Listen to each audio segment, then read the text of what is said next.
എല്ലാ കൂട്ടുകാർക്കും ഈ സ്പീച്ചിലേക്ക് സ്വാഗതം. നമ്മൾ ഇന്ന് ചർച്ച ചെയ്യുന്നത് 8ാം ക്ലാസ്സിലെ സോഷ്യൽ സയൻസിന്റെ 4ാമത്തെ യൂണിറ്റ് ആയ അടിസ്ഥാന സാമ്പത്തിക പ്രശ്നങ്ങളും സമ്പദ് വ്യവസ്ഥയും എന്ന് പറയുന്ന ഒരു ചെറിയ യൂണിറ്റ് ആണ്. നമ്മൾ എക്കണോമിക്സിന്റെ HSA പഠിച്ച സമയത്ത് HSAയുടെ ക്ലാസ്സുകൾ ഇടുന്ന സമയത്ത് നമ്മൾ ആൾറെഡി ഒരുപാട് കാര്യങ്ങൾ പ്ലസ് 1 ടെക്സ്റ്റിനകത്ത് എക്കണോമിക്സ് ഫുള്ള് മൈക്രോ എക്കണോമിക്സും മാക്രോ എക്കണോമിക്സും നമ്മൾ ഡീപ്പ് ലെവലിൽ നമ്മുടെ സിലബസിലുള്ള എല്ലാ കാര്യങ്ങളും പറഞ്ഞിട്ടുണ്ട്, നമ്മൾ ചർച്ച ചെയ്തിട്ടുണ്ട്. അതിന്റെ ക്ലാസ്സുകൾ കാണാത്തവരുണ്ടെങ്കിൽ പ്ലേലിസ്റ്റിൽ കയറി എക്കണോമിക്സ് HSA അടിച്ചു കൊടുത്താൽ നിങ്ങൾക്ക് ആ പ്ലേലിസ്റ്റിൽ നിന്നും നിങ്ങൾക്ക് ക്ലാസ്സുകൾ കാണാം. നമ്മൾ ഇന്ന് 8ാം ക്ലാസ്സിലെ ബേസിക് ആയിട്ടുള്ള കാര്യങ്ങളൊക്കെയാണ് പറയുന്നത്. അതായത് നമ്മൾ ആ പഠിച്ചതിൽ നിന്നുള്ളതിന്റെ ബേസിക് കാര്യങ്ങളൊക്കെയാണ് ഈ ഒരു യൂണിറ്റിൽ നമ്മൾ പഠിക്കുന്നത് അല്ലെങ്കിൽ പറയുന്നത്. നിങ്ങൾക്ക് അറിയാവുന്ന കാര്യങ്ങളൊക്കെ കാണും, അറിയാവുന്ന കാര്യങ്ങൾ എന്ത് ചെയ്യുക എന്നും പറയുന്നത് പോലെ തന്നെ സ്കിപ്പ് ചെയ്യുക. അറിയാത്ത കാര്യങ്ങൾ നോട്ട് ബുക്കിലേക്ക് നിങ്ങൾ എഴുതി വെക്കുക. അപ്പൊ യൂണിറ്റിന്റെ പേര് ഇങ്ങനെയാണ്, അടിസ്ഥാന സാമ്പത്തിക പ്രശ്നങ്ങളും സമ്പദ് വ്യവസ്ഥയും എന്നാണ്. അതായത് നമ്മുടെ ജീവിതത്തിൽ, നമ്മുടെ ദൈനംദിന ജീവിതത്തിന്റെ ഭാഗമായിട്ട് നാം നേരിടുന്ന അടിസ്ഥാന സാമ്പത്തിക പ്രശ്നങ്ങളെ കുറിച്ചിട്ടാണ് അല്ലെങ്കിൽ ബേസിക് എക്കണോമിക് പ്രോബ്ലംസിനെ കുറിച്ചിട്ടാണ് ഈ ഒരു യൂണിറ്റിൽ നമ്മൾ ചർച്ച ചെയ്യുന്നത്. കൂട്ടുകാരായിട്ടുള്ള കുറച്ച് പേര് അവര് നടത്തുന്ന ഡിസ്കഷനും കാര്യങ്ങളൊക്കെയാണ് ആ ഫസ്റ്റ് പേജ് കൊടുത്തേക്കുന്നത്. നമ്മൾ സെക്കൻഡ് പേജിലെ ഫസ്റ്റ് പേജിലെ കാര്യം നമ്മൾ നോക്കണ്ട. സെക്കൻഡ് പേജിലേക്ക് നമ്മൾ വരുമ്പോൾ നമുക്ക് കാണാൻ സാധിക്കുന്ന കുറച്ച് കാര്യങ്ങൾ നോക്കുക. അവിടെ നമുക്ക് പ്രധാനമായിട്ട് പറയുന്നത് ബേസിക് എക്കണോമിക് പ്രോബ്ലത്തിനെ കുറിച്ചാണ്. ബേസിക് എക്കണോമിക് പ്രോബ്ലംസ് അല്ലെങ്കിൽ അടിസ്ഥാന സാമ്പത്തിക പ്രശ്നങ്ങൾ എന്താണെന്ന് നമ്മൾ ഈ ഒരു ചാപ്റ്ററിൽ നമ്മൾ മനസ്സിലാക്കേണ്ടതായിട്ടുണ്ട്. അതേപോലെ വിവിധതരം സമ്പദ് വ്യവസ്ഥകൾ, പിന്നെ ഡിഫറെന്റ് ടൈപ്സ് ഓഫ് എക്കണോമിക്സ് എന്തൊക്കെയാണെന്ന്, എക്കണോമിക്സ് എന്തൊക്കെയാണെന്ന് നമ്മൾ മനസ്സിലാക്കേണ്ടതായിട്ടുണ്ട്. അതേപോലെ വിവിധ സാമ്പത്തിക ശാസ്ത്രജ്ഞന്മാരുടെ ആശയങ്ങൾ നമ്മൾ ഈ ഒരു ക്ലാസ്സിൽ അല്ലെങ്കിൽ ഈ ഒരു ചാപ്റ്ററിൽ ഒരു യൂണിറ്റിൽ കൊടുത്തിട്ടുണ്ട്. അപ്പൊ അതെല്ലാം നമ്മൾ മനസ്സിലാക്കണം. അപ്പൊ ഈ ഒരു ക്ലാസ് സ്റ്റാർട്ട് ചെയ്യുന്നത് തന്നെ ഒരു ക്വസ്റ്റ്യനിലൂടെയാണ് ഈ ഒരു ക്ലാസ് സ്റ്റാർട്ട് ചെയ്യുന്നത്. ഇപ്പം ഞാനൊരു ക്വസ്റ്റ്യൻ നിങ്ങൾക്ക് ചോദിക്കുകയാണ്, കുട്ടികളുടെ ചോദിക്കുന്ന പോലെ തന്നെ നമുക്ക് ചോദിക്കേണ്ടതായിട്ടുള്ള ഒരു കാര്യമുണ്ട്. ഇപ്പൊ നിങ്ങൾക്ക് ഒരു മൊബൈൽ ഫോൺ വാങ്ങാൻ അതിയായിട്ടുള്ള ഒരു ആഗ്രഹം ഉണ്ടെങ്കിൽ നിങ്ങൾ ആദ്യം എന്താണ് ചെയ്യുക? നിങ്ങൾക്കൊരു മൊബൈൽ ഫോൺ വേണം, അതിയായിട്ടുള്ള ആഗ്രഹമുണ്ട്. അപ്പൊ നിങ്ങളുടെ മനസ്സിൽ എന്താണ് വരുന്നത്? അപ്പൊ നിങ്ങൾ എങ്ങനെയായിരിക്കും ചിന്തിക്കുന്നത്? ഇപ്പൊ മനസ്സിൽ പല ആൻസറുകൾ വന്നു കഴിഞ്ഞിട്ടുണ്ടായിരിക്കും അല്ലെ. എന്റെ കയ്യിൽ എത്ര രൂപയുണ്ട്, അല്ലെങ്കിൽ ഏത് ഫോൺ ഞാൻ വാങ്ങണം, ഏത് സ്പെക്കിന്റെ ഫോൺ വാങ്ങണം, എന്റെ ബജറ്റ് അനുസരിച്ച് ഏത് ഫോൺ ആയിരിക്കും നല്ലത്. അപ്പൊ കുറെ മനസ്സിൽ ഇങ്ങനെ കുറെ ഐഡിയാസും കാര്യങ്ങളൊക്കെ വന്നിട്ടുണ്ട്. എന്നാൽ അതിലുപരി മറ്റൊരു കാര്യം നമ്മൾ ചിന്തിക്കേണ്ടതായിട്ടുണ്ട്. എന്താണത്? നമ്മുടെ ഈ മൊബൈൽ എന്ന് പറയുന്നത്, ഇപ്പൊ മൊബൈൽ ഫോണിന്റെ കാര്യം പറഞ്ഞാൽ, മൊബൈൽ നമ്മുടെ അടിസ്ഥാനമായിട്ടുള്ള ഒരു ആവശ്യമാണോ, ഒരു ബേസിക് നീഡ് ആണോ? ബേസിക് നീഡ് അല്ല, അല്ലെ? ജീവിതത്തിന്റെ നിലനിൽപ്പിനെ ഒഴിച്ചുകൂടാനാവാത്ത ആവശ്യങ്ങളെയാണ് എന്തെന്ന് പറയുന്നത്, ബേസിക് നീഡ്സ് എന്ന് പറയുന്നത്, ഇല്ലേ? അവിടെ ആവശ്യങ്ങളുടെ സവിശേഷതകളൊക്കെ അവിടെ കൊടുത്തിട്ടുണ്ട്. ശരിക്കും പറഞ്ഞാൽ ബേസിക് നീഡ്സ് എന്ന് പറഞ്ഞാൽ എന്തെല്ലാം? ബേസിക് നീഡ്സ് എന്ന് പറഞ്ഞാൽ എന്താണ്? അടിസ്ഥാനപരമായിട്ടുള്ള ആവശ്യങ്ങൾ എന്ന് പറയാൻ എന്താണ്? ഭക്ഷണം, ഇല്ലെ, ഫുഡ്, അതുപോലെ തന്നെ പാർപ്പിടം, ഷെൽട്ടർ, വസ്ത്രം, ക്ലോത്ത്സ്, ഇതാണ് നമ്മുടെ അടിസ്ഥാന ആവശ്യങ്ങൾ എന്ന് പറയുന്നത്. ഇത് മൂന്നും ഇല്ലാതെ നമുക്ക് ജീവിക്കാൻ പറ്റത്തില്ല എന്നറിയാം, ഇല്ലേ? അപ്പൊ നമ്മൾ ആഗ്രഹിച്ച മൊബൈൽ ഫോൺ, നമ്മൾ മൊബൈൽ ഫോണിനെ കുറിച്ച് ആഗ്രഹിച്ചു. അപ്പൊ അതെന്താണ്? നമ്മുടെ ജീവിതത്തിൽ ബേസിക് നീഡ്സ് കൂടാതെ നമുക്ക് കൂടുതൽ സന്തോഷവും സുഖവും തരുന്ന, അല്ലെങ്കിൽ മോർ കംഫർട്ടബിൾ ആൻഡ് ഹാപ്പിനെസ് തരുന്ന ആവശ്യങ്ങളുമുണ്ട്, ഇല്ലേ? അപ്പൊ ഈ ആവശ്യങ്ങളെയാണ് സന്തോഷദായക ആവശ്യങ്ങൾ അല്ലെങ്കിൽ ഗ്രാറ്റിഫൈയിങ് നീഡ്സ് എന്ന് പറയുന്നത്. അപ്പൊ അതിനെക്കുറിച്ച് അവിടെ കൊടുത്തിട്ടുണ്ട്. സന്തോഷദായകമായിട്ടുള്ള ആവശ്യങ്ങൾ എന്താണ്? ഗ്രാറ്റിഫൈയിങ് നീഡ്സ്, ബേസിക് നീഡ്സ് കൂടാതെ ഉള്ള മറ്റൊരു നീഡ്സ് ആണ് എന്തെന്ന് പറയുന്നത്, ഗ്രാറ്റിഫൈയിങ് നീഡ്സ് അല്ലെങ്കിൽ സന്തോഷദായകമായിട്ടുള്ള ആവശ്യങ്ങൾ എന്ന് പറയുന്നത്. ഇപ്പൊ വില കൂടിയ മൊബൈൽ ഫോണുകൾ, അതുപോലെ തന്നെ ആഡംബര കാറുകൾ, വിലപിടിപ്പുള്ള ആഭരണങ്ങൾ, ഉയർന്ന മൂല്യമുള്ള വസ്ത്രങ്ങൾ, മൊബൈൽ ഫോൺസും ലക്ഷറി കാർസും എക്സ്പെൻസീവ് ജ്വല്ലറിയും കോസ്റ്റ്ലി ഡ്രസ്സും, ഇതെല്ലാം എന്താണ്? എന്തിനു ഉദാഹരണമായിട്ട് നമുക്ക് പറയാം?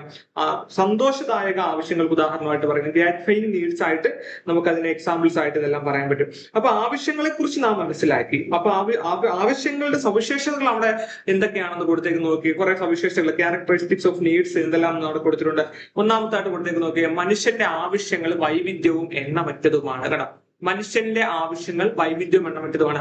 ഇപ്പൊ നമുക്ക് ശരിക്കും പറഞ്ഞാൽ ഇതൊക്കെ ഒന്ന് മനസ്സിലാക്കി വെച്ചിരുന്നാൽ മതി. നമുക്ക് സ്റ്റേറ്റ്മെന്റ് രീതിയിലുള്ള ക്വസ്റ്റ്യൻ വരുവാണെങ്കിലും ഇതെല്ലാം കാണുമ്പോൾ തന്നെ നമുക്കത് മനസ്സിലാവുന്നതായതുകൊണ്ടാണ് ഞാൻ സ്പീഡിൽ പറഞ്ഞു പോകുന്നത്. മനുഷ്യന്റെ ആവശ്യങ്ങൾ എന്ന് പറയുന്നത് എന്താണ്?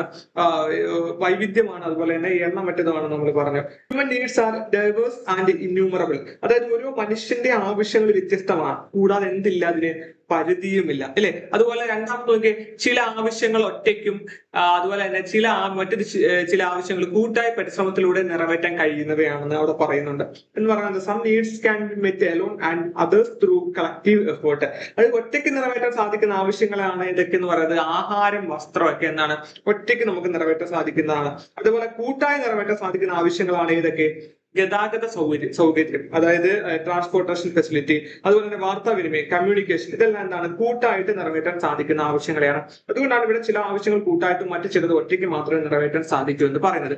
പിന്നെ മൂന്നാമത് നോക്കി, ഒരിക്കൽ നിറവേറ്റപ്പെട്ട ആവശ്യം ആവർത്തിക്കപ്പെടാം എന്ന് വെച്ചാൽ എന്താണ്?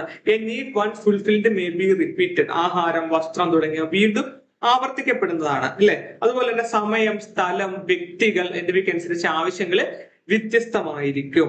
Needs very with time, place and individuals. തണുത്ത പ്രദേശത്ത് ജീവിക്കുന്നവർക്ക് എന്ത് വേണം? കമ്പിളി വസ്ത്രങ്ങൾ വേണം അല്ലെ. സമയം വ്യത്യാസപ്പെടുന്നതനുസരിച്ച് കൊണ്ട് ആവശ്യങ്ങൾ എന്ത് ചെയ്യുന്നുണ്ട്? വ്യത്യാസപ്പെടുന്നുണ്ട്. ഉദാഹരണം പറഞ്ഞാൽ തണുപ്പുള്ള മാസങ്ങളിൽ നമുക്ക് എന്ത് വേണം? കമ്പിളി വസ്ത്രങ്ങൾ ഉപയോഗിക്കേണ്ടി വരുന്നു അല്ലെ. അതുപോലെ തന്നെ മനുഷ്യ പുരോഗതിക്കൊപ്പം എന്തുണ്ട്? ആവശ്യങ്ങളിലും മാറ്റങ്ങൾ ഉണ്ടാകുന്നു.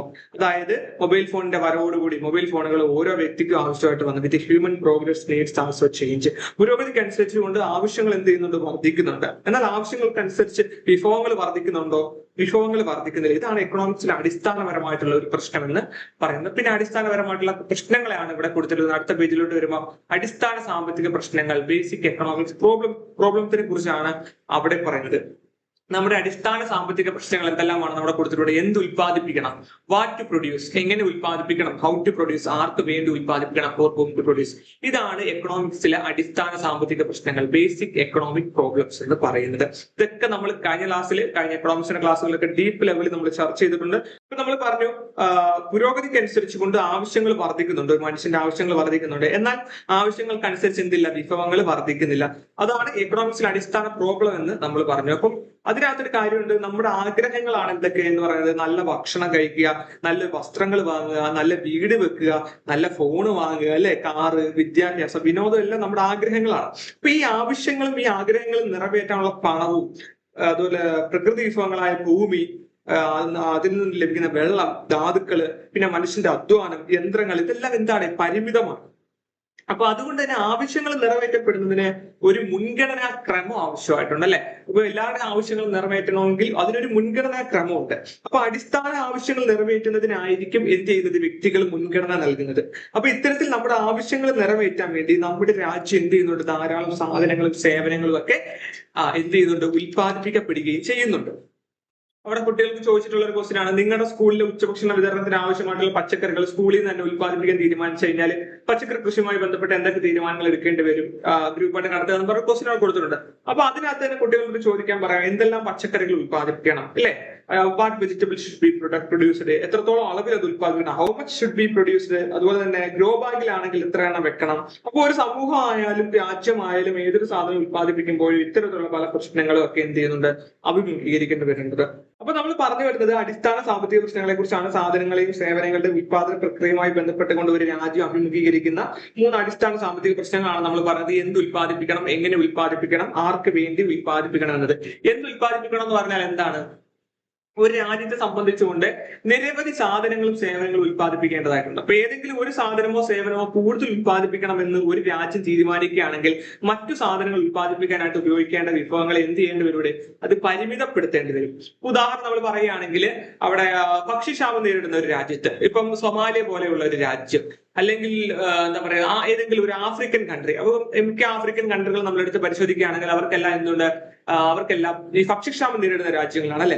അപ്പം ഈ ഭക്ഷ്യക്ഷാമം നേരിടുന്ന ഒരു രാജ്യത്ത് അവർ ലഭ്യമായ വിഭവങ്ങളിൽ കൂടുതൽ എന്ത് ഉൽപ്പാദിപ്പിക്കാൻ അവർ വിനിയോഗിക്കും? ഭക്ഷ്യ ഉൽപാദനത്തിനായിട്ട് വിനിയോഗിക്കേണ്ടി വരും. അതുപോലെ തന്നെ വ്യാവസായിക ഉൽപ്പന്നങ്ങൾ നിർമ്മിക്കാൻ തീരുമാനിച്ചാൽ, അപ്പം യൂറോപ്യൻ രാജ്യങ്ങളായ പിന്നെ ബ്രിട്ടൻ, ഫ്രാൻസ് തുടങ്ങിയ രാജ്യങ്ങളൊക്കെ എന്താണ്? വികസിത രാജ്യങ്ങളാണ്. അപ്പൊ അവർക്കൊന്നും ഭക്ഷ്യക്ഷാമവും കാര്യങ്ങളൊന്നും അവിടെ വരുന്നില്ല.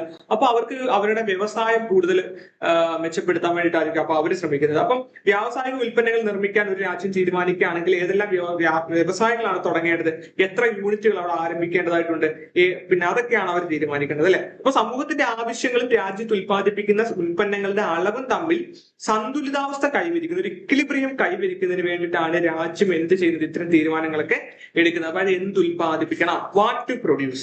അപ്പൊ എന്തെല്ലാം സാധനങ്ങളും സേവനങ്ങളുമാണ് ഉൽപ്പാദിപ്പിക്കേണ്ടത്, അത് എത്രമാത്രം ഉൽപ്പാദിപ്പിക്കണം, എത്രമാത്രം അളവിൽ അത് ഉൽപ്പാദിപ്പിക്കണം എന്ന് തീരുമാനിക്കപ്പെട്ടാൽ പിന്നെ അടുത്ത സ്റ്റെപ്പ് എന്ന് പറയുന്നത് ഏത് രീതിയിൽ ഉൽപ്പാദിപ്പിക്കണം എന്നതാണ് രണ്ടാമത്തെ പ്രശ്നം. അതിനെയാണ് എങ്ങനെ ഉൽപ്പാദിപ്പിക്കണം, ഹൗ ടു പ്രൊഡ്യൂസ് എന്നത് കൊണ്ട് അർത്ഥമാക്കുന്നത്. രണ്ടാമത്തെ പ്രശ്നം എന്ന് പറയുന്നത് എങ്ങനെ ഉൽപ്പാദിപ്പിക്കണം, ഹൗ ടു പ്രൊഡ്യൂസ് എന്താണ്, അതാണ് ഇവിടെ കൊടുത്തിരിക്കുന്നത്. നോക്കിയേ, എങ്ങനെ ഉൽപ്പാദിപ്പിക്കണം. ഇവിടെ രണ്ട് ചിത്രങ്ങൾ കൊടുത്തിട്ടുണ്ട്. ആ ചിത്രങ്ങൾ നോക്കുക. ചപ്പാത്തിയുടെ നിർമ്മാണമാണ് അവിടെ കാണിച്ചിരിക്കുന്നത്. ഇപ്പൊ ചപ്പാത്തിയുടെ നിർമ്മാണത്തിൽ എന്ത് വ്യത്യാസമാണ് നമുക്ക് കാണാൻ കഴിയുന്നത്? ആ രണ്ട് ചിത്രം നോക്കുക. അതേപോലെ ഇപ്പോഴത്തെ പേജിൽ രണ്ട് ചിത്രം കൊടുത്തിട്ടുണ്ട്. കൃഷിയുമായി ബന്ധപ്പെട്ട രണ്ട് ചിത്രം കൊടുത്തിട്ടുണ്ട്. അപ്പൊ ഈ രണ്ട് ചിത്രങ്ങളിൽ നിന്ന് നമുക്ക് എന്താണ് മനസ്സിലാവുന്നത്? ആദ്യത്തെ ചിത്രം നോക്കാം. ഒരേ ഉൽപ്പന്നം വ്യത്യസ്ത അനുപാതത്തിലാണ് അവിടെ ഉണ്ടാക്കുന്നത്. ഇല്ല, ഒന്നാമത്തെ ചിത്രത്തിൽ നോക്കിയേ, അവിടെ കുറെ തൊഴിലാളികൾ നിന്നുകൊണ്ട് അവരെന്ത് ചെയ്യുന്നു? ചപ്പാത്തി അവർ കൈകൊണ്ട് നിർമ്മിക്കുന്നു. രണ്ടാമത്തെ ചിത്രത്തിൽ യന്ത്രത്തിന്റെ സഹായത്തോടുകൂടി ചപ്പാത്തി നിർമ്മിക്കുന്നു. അപ്പം ഒരേ ഉൽപ്പന്നം വ്യത്യസ്ത അനുപാതത്തിൽ, അത് ഏതൊക്കെയാന്ന് വെച്ചാൽ തൊഴിൽ, ഇവിടെ തൊഴിലാണ്, ഇവിടെ തൊഴിൽ അല്ലെങ്കിൽ അധ്വാന ശേഷി എന്ന് പറയും, ലേബേഴ്സ് ആണ്. ഇവിടെ ആണെങ്കിലോ ക്യാപിറ്റൽ ആണ്, മൂലധനമാണ്. അപ്പൊ മൂലധനം അതുപോലെ തൊഴിൽ, ഇത് രണ്ടിന്റെയും ഉപയോഗപ്പെടുത്തിക്കൊണ്ട് ഉൽപ്പാദിപ്പിക്കാൻ നമുക്ക് കഴിയും, അല്ലെ? ഒരു സാധനം ഉൽപ്പാദിപ്പിക്കാൻ നമുക്ക് കഴിയും. ചപ്പാത്തി നിർമ്മാണ ചിത്രങ്ങളിൽ ആദ്യത്തെ ലേബർ എന്ന് പറയുന്ന ഉൽപാദക ഘടകം, അല്ലെങ്കിൽ ലേബർ എന്ന് പറയുന്ന തൊഴിൽ എന്ന് പറയുന്ന ഉൽപാദക ഘടകം കൂടുതലായിട്ട് ഉപയോഗിച്ചിരുന്നതായിട്ട് നമുക്ക് കാണാൻ കഴിയും. അപ്പം ഇവിടെ മൂലധനത്തിന്റെ അളവ് എന്താണ്? കുറവാണ്, അല്ലെ? അതായത് നമുക്ക് തൊഴിലാളികളിൽ നിന്ന് കുറെ സമയം എടുത്തുകൊണ്ട് എന്ത് ചെയ്യുന്നു? അവര് ചപ്പാത്തി നിർമ്മിക്കുകയാണ്. അപ്പൊ മൂലധനത്തിന്റെ അളവ് എന്താണ്? കുറയുന്ന ഒരു കാഴ്ച നമുക്കിവിടെ കാണാൻ കഴിയുന്നത്. ഇപ്പൊ യന്ത്രത്തിന്റെ സഹായത്തോടു കൂടി നമ്മൾ ചപ്പാത്തി നിർമ്മിക്കുമ്പോൾ നമുക്ക് എന്താണ്? മൂലധനത്തിന്റെ അളവ് എന്ന് പറയുന്നത് ഇവിടെ കൂടുതലാണ്. അപ്പൊ അതുപോലെ തന്നെയാണ് ഇവിടെ കൃഷിയുടെ നോക്കിക്കഴിഞ്ഞാലും ഇവിടെ കുറെ തൊഴിലാളികൾ നിന്നുകൊണ്ട് കൃഷി ചെയ്യുന്നുണ്ട്. അപ്പൊ അവർ അധ്വാന ശേഷിയാണ് അവിടെ എഫേർട്ടായിട്ട് വരുന്നത്. അപ്പം പക്ഷെ കിട്ടുന്ന റിസൾട്ട് എന്താണ്? കുറവായിരിക്കും. പക്ഷെ യന്ത്രത്തിന്റെ സഹായത്തോടു കൂടി കൃഷി ചെയ്യുന്ന സമയത്ത് എന്താണ്? റിസൾട്ട് കൂടുതലാണ്, മൂലധനം എന്താണ്? കൂടുതലാണ്. അപ്പൊ നമ്മൾ ഈ ചിത്രങ്ങളിൽ നമുക്ക് മനസ്സിലായ ഒരു കാര്യം എന്താണ്? കൂടുതൽ തൊഴിൽ ശക്തിയും കുറഞ്ഞ മൂലധനവും ഉപയോഗിച്ചുകൊണ്ട് ഉൽപാദനം നടത്തുന്ന രീതിയാണ് തൊഴിൽ തീവ്ര സാങ്കേതിക രീതി എന്ന് പറയുന്നത്. ലേബർ ഇന്റൻസീവ് ടെക്നിക് എന്ന് പറയുന്നത് ഇവിടെ കൊടുത്തിട്ടുണ്ട്. ഇതൊന്ന് മനസ്സിലാക്കി വെച്ചേക്കണം. ഇത് നമുക്ക് കാണുമ്പോൾ തന്നെ ഏകദേശമൊക്കെ മനസ്സിലാവും, എങ്കിലും ഒന്ന് അറിഞ്ഞിരിക്കുക. കൂടുതൽ തൊഴിൽ ശക്തിയും കുറഞ്ഞ മൂലധനം ഉപയോഗിച്ചുകൊണ്ട് ഉൽപാദനം നടത്തുന്ന രീതിയാണ് തൊഴിൽ തീവ്ര സാങ്കേതിക രീതി, ലേബർ ഇന്റൻസീവ് ടെക്നോളജി എന്ന് പറയുന്നത്. അതേപോലെ കൂടുതൽ മൂലധനവും കുറച്ച് തൊഴിൽ ശക്തി ഉപയോഗിച്ചുകൊണ്ട് ഉൽപാദനം നടത്തുന്ന രീതിയാണ് മൂലധന തീവ്ര സാങ്കേതിക രീതി, ക്യാപിറ്റൽ ഇന്റൻസീവ് ടെക്നിക് എന്ന് പറയുന്നത്. അപ്പൊ ഇതൊന്ന് അറിഞ്ഞിരിക്കുക. നമുക്കിപ്പോ ആ പിക്ചേഴ്സ് കാണുമ്പോൾ തന്നെ നമുക്കത് മനസ്സിലായെന്നുള്ളതാണ്. അപ്പം എങ്ങനെയാണ് ഉൽപ്പാദിപ്പിക്കുന്നത്? സാങ്കേതിക രീതിയുടെ തെരഞ്ഞെടുപ്പുമായി ബന്ധപ്പെട്ട പ്രശ്നമാണ് നമുക്ക് മനസ്സിലായത്. അപ്പൊ എങ്ങനെയാണ് ഉൽപ്പാദിപ്പിക്കണം? അപ്പൊ ആദ്യം പറഞ്ഞു നമ്മള് എന്തുൽപ്പാദിപ്പിക്കണം, രണ്ടാമത്തേത് എങ്ങനെ ഉൽപ്പാദിപ്പിക്കണം, അതുപോലെ തന്നെ ആർക്ക് വേണ്ടി ഉൽപ്പാദിപ്പിക്കണം. അപ്പൊ എന്തുൽപ്പാദിപ്പിക്കണം എന്ന് ചോദിച്ചാൽ സമൂഹത്തിന്റെ ആവശ്യങ്ങളും അതുപോലെ തന്നെ രാജ്യത്ത് ഉൽപ്പാദിപ്പിക്കുന്ന ഉൽപ്പന്നങ്ങളുടെ അളവും തമ്മിൽ ഒരു സന്തുലിതാവസ്ഥ കൈവരിക്കുന്നതിനായിട്ടാണ് രാജ്യം എന്ത് ചെയ്യുന്നത്? ഇത്തരം തീരുമാനങ്ങളൊക്കെ എടുക്കുന്നത്, അല്ലെങ്കിൽ എന്തുൽപ്പാദിപ്പിക്കണം എന്നുള്ള കാര്യത്തിൽ അങ്ങനെ ഒരു തീരുമാനത്തിൽ എത്തുന്നതെന്ന് നമുക്ക് മനസ്സിലായി. എങ്ങനെ ഉൽപ്പാദിപ്പിക്കണം എന്ന് ചോദിച്ചു കഴിഞ്ഞാൽ സാങ്കേതിക രീതിയുടെ തെരഞ്ഞെടുപ്പുമായി ബന്ധപ്പെട്ട പ്രശ്നമാണ് എന്നത് നമുക്ക് മനസ്സിലായി. ഏത് സാങ്കേതിക വിദ്യ ഉപയോഗിച്ചുകൊണ്ട് ആണ് തിരഞ്ഞെടുക്കേണ്ടത് എന്നാണ് ആ പ്രദേശത്തെ വിവരങ്ങളെ അടിസ്ഥാനപ്പെടുത്തിയിരിക്കുന്നത് നമുക്ക് മനസ്സിലായി. അപ്പൊ അടുത്ത പേജിലേക്ക് വരുമ്പോൾ തൊഴിൽ തീവ്ര സാങ്കേതിക രീതിയുടെ പ്രത്യേകതകളും മൂലധന തീവ്ര സാങ്കേതിക രീതിയുടെ പ്രത്യേകതകളും കൊടുത്തിട്ടുണ്ട്. ഇപ്പൊ നമ്മൾ പറഞ്ഞ കാര്യങ്ങൾ തന്നെയാണ്. തൊഴിൽ തീവ്ര സാങ്കേതിക രീതിയുടെ പ്രത്യേകതകൾ എന്തെല്ലാമാണ്? കൂടുതൽ തൊഴിലാളികളെ ഉപയോഗപ്പെടുത്തിയുള്ള ഉൽപാദനമാണ്, നമുക്കറിയാം. കുറഞ്ഞ തോതിലുള്ള മൂലധന ഉപയോഗമാണ്. അതേപോലെ കൂടുതൽ സമയം ആവശ്യമായിട്ടുള്ള ഉൽപാദന രീതിയാണ് തൊഴിൽ തീവ്രത എന്ന് പറയുന്നത്. അതിൽ പരിസ്ഥിതി സൗഹാർദ്ദമായ ഉൽപാദന രീതിയാണ് സാങ്കേതിക വിദ്യയുടെ കുറഞ്ഞ ഉപയോഗമാണ്. ഇതെല്ലാം കറക്റ്റ് ആണ്. അപ്പൊ ഇതുമായി ബന്ധപ്പെട്ട് നമുക്ക് ക്വസ്റ്റ്യൻ വരാം. സാധാരണ എല്ലാം കിട്ടുന്നതായിട്ട് ഇങ്ങനെ ഇത്തരത്തിലുള്ള ഒരു ക്വസ്റ്റ്യൻ പ്രതീക്ഷിക്കേണ്ട, എന്നാലും ചിലപ്പോൾ വന്നേക്കാം. തീവ്ര സാങ്കേതിക രീതിയുടെ പ്രത്യേകതകൾ നോക്കുക. തൊഴിലാളികളുടെ ആവശ്യകതയിലെ കുറവ്, കാരണം യന്ത്രങ്ങൾ കൊണ്ടാണ് ഉൽപ്പാദിപ്പിക്കുന്നത്. അപ്പൊ തൊഴിലാളികളുടെ ആവശ്യം വേണ്ട അവിടെ. അതുപോലെ തന്നെ കൂടുതൽ മൂലധന നിക്ഷേപം കിട്ടുന്നുണ്ട്, അല്ലെ? അതേപോലെ ഉൽപാദന ക്ഷമതയുണ്ട്. സാങ്കേതിക വിദ്യ കൂടുതലായിട്ട് ആശ്രയിക്കുന്നുണ്ട്. ഉൽപാദനത്തിന് കുറഞ്ഞ സമയം മതി. അപ്പൊ ശരിക്കും പറഞ്ഞാൽ ഇപ്പൊ എല്ലാവരും എന്താണ് ചെയ്യുന്നത്?